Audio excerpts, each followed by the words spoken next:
What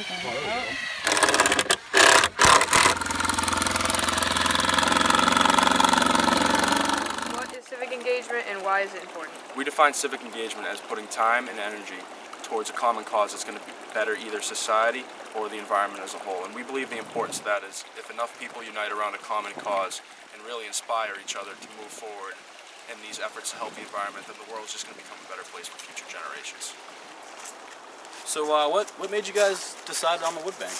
I'd say the reason that we chose the wood bank is because not many of us knew what to expect when we go in there. When you think of community service projects, you think of picking up trash or things along those lines that a lot of people really do. But the wood bank is something that isn't really prominent in many areas. I mean, I'm pretty sure there's one in Massachusetts and then through the Northeast. There's not really an abundance of wood banks, so we thought it would really be cool to go see what those were about and how we could contribute to the community in those ways. Was it what you had expected? Why or why not?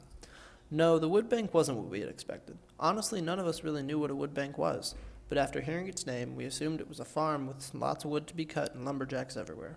We were pleasantly surprised to find that it was a very organized, locally run program that supported its own town very proudly. We were met by hard-working individuals who took their work seriously and told us exactly how we could help them make the wood bank as successful as possible.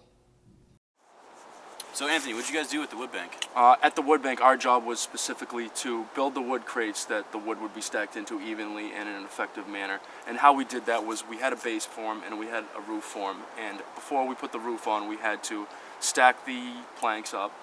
We used the drill bits and the screws to really establish them on both sides as a good foundation. And then once we got those on, there were a couple cross platforms that we put just for extra support so they wouldn't sway in the wind or anything like that. On the walls, right.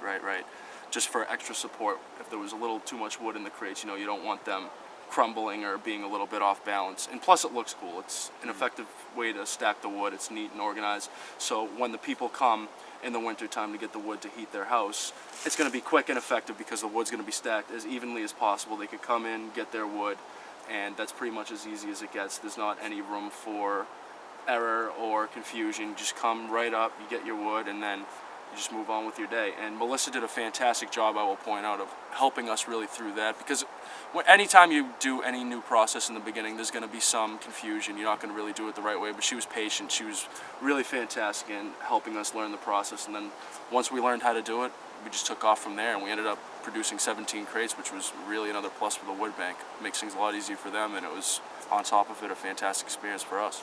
That's a good one. Environmental leadership is very important for natural resource conservation because it creates a sense of awareness for what is happening around us. Most people in today's societies are not aware of how fast our natural resources are depleting and diminishing due to many underlying factors. Our society needs individuals who will take the initiative on environmental leadership and show how much we can make a difference as a whole with the right ideals. It would really be cool to go see what those were about and how we could contribute to the community in those ways.